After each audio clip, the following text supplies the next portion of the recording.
Your mission on Regis 3 leaves you feeling isolated, clinging to your sanity while searching for missing crew members, but everything may not be as it seems. Let me explain.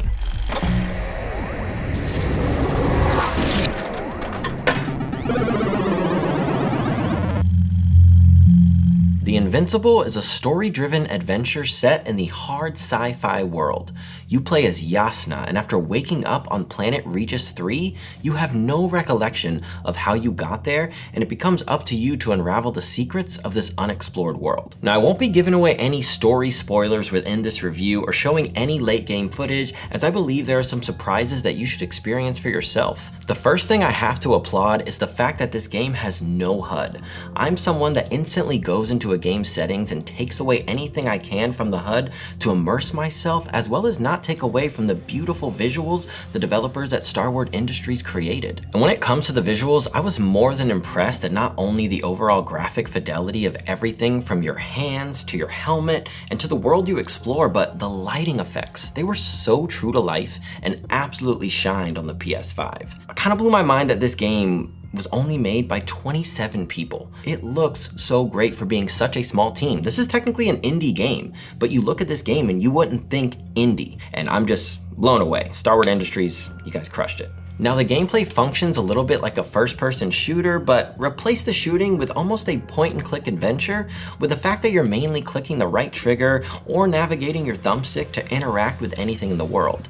For example, rather than pushing forward and pressing a button to jump as you would in most games, instead you'll just simply press forward and a whole jump animation will happen for you.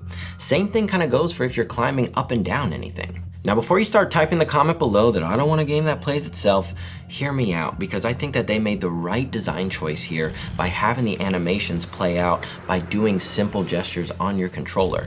Because honestly, everything they do, it serves the story, right? They set out to make a very story-driven, focused game, and that's exactly what they did. Now, you do have some tools to assist you on your journey, first being the detector that makes everything look black and green with scan lines used to see underground formations. You have the telemeter to scout out anything far away, the tracker to search for people, and last but not least, the map that continues to show more as you progress through the planet. So first, let me tell you a little bit about the detector. I felt like it was something I rarely used or needed, besides when the fact that the game had me specifically use it to kind of teach me what it is.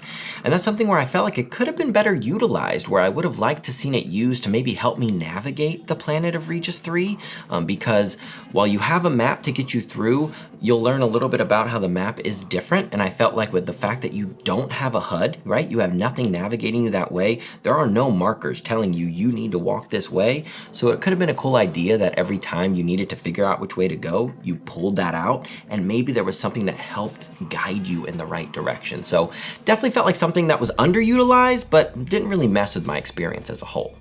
And then there's the telemeter, or in other words, a telescope. Now, first of all, every time I did have to utilize this thing, it looked absolutely great on screen with the way that the dials would turn as you zoom in and out, and then you would have to click right trigger in order to focus on whatever specific thing it wanted you to look at. But I think this was another missed opportunity with the fact that they gave us a beautiful screen with no HUD, where we could have utilized this in order to spot out specific things or help almost kind of plan exactly where we're going to be going on this planet. Because as I said before, you really feel hopeless on this planet. There is nothing around you as you're searching for your crew members. So I think while every time I was prompted to bring out the telemeter, it felt cool, it looked cool, but just something else that I felt could have been utilized a little more. And then there's the tracker, which is probably one of the most used tools in the game, because as your mission is set to find your lost crewmates, you're also going to utilize it to find any other points of interest in the game. Now, it looks super cool as it's an old school looking radio that has all these lights around the front of it, and you're truly utilizing it to follow those lights as you're going across the planet. Now, this is something that was implemented very well because it feels like it's a part of this world. It really blends in not only with how your suit looks, but how every other tool looks as it's in that hard sci-fi setting. And last but not least, there's the map, and I'll admit that's something I struggled with a little at first because it's not like a map you find in typical games where you could usually just flow from one end to another, but instead it's actually pages that you're flipping through, because as Yasna explores the planet, each new area she gets to, she's filling in that map. So it's not some big massive page, it's pages she's flipping through and filling in the areas. So even, for example, if you're looking from one end of the planet to the other end of the planet, it may be a couple page flips versus where, like I said, in most games, you just simply scroll from one end to another. And once I kind of got to understand that, I actually started to like it more. Now, I get that some people may get frustrated with this map and not want to deal with the fact that it's not what they're used to, but I gotta say, you gotta go with what the developers wanted you to do, right? They created this type of map because this is the way they want you to play the game. This is what's gonna help you be more ingrained with the story, right? Because they want you to feel like you are Yasna, and guess what? If you're Yasna, you're not having a map take up your whole face, right? It's gonna pull up in front of you while you can still navigate the planet. So go with it, trust in the process. Now, while you will be doing a lot of walking in this game, and trust me, I mean a lot, you also get an opportunity to drive a rover when you have farther landscapes to get through. And with the rover, it's really cool to see that once you get in there, every single thing can be interacted with, not only from all the switches, the buttons, the dials, and you'll have specific story reasons why you need to mess with some of those, as you'll see when you progress through the story. Now, I did have a couple different instances with the rover where I had some bugs happen. Now, the developers did let us know about a couple bugs that we were going to see within the game before they hit a day one patch, but for example, the biggest one that affected me is at one point, my rover would literally only go backwards. It would only go in reverse, could not go forward, could not do anything, and I actually ended up having to reset my game, then to find out that it was waiting for a certain action to happen. There was something that was supposed to happen, a certain kind of almost cutscene thing, but it didn't happen, so my rover decided not to do anything.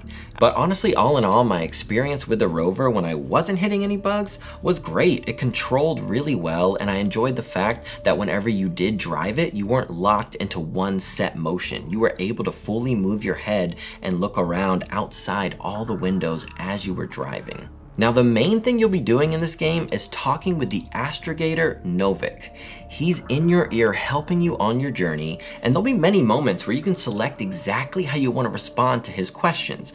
Once again, where the great storytelling comes into play. And one thing I really liked about the different dialogue choices that they gave you when you were responding to Novik is the fact that each one of them felt very different in the sense of you could choose to either agree with him, disagree with him, or maybe just kind of be in the middle about it, right?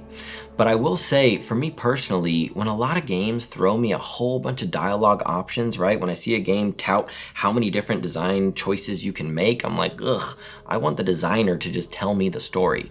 But I will say, I truly loved getting to choose exactly my response to him every single time, as I feel like I got to truly shape my own personal Yasna, right? I got to decide exactly how she was thinking and how she was feeling in that moment as she was lost on Regis 3. Now, the story as a whole, I feel, was very tight, contained, and focused, and doesn't really have a lot of filler. All actions you do are important towards progressing your journey, and you also get to control flashbacks that help you learn what happened before you actually woke up on Regis 3. Once again, I'm not going to give away any spoilers here, but all I can say is that there's some very interesting story beats that you want to discover on your own by playing for yourself.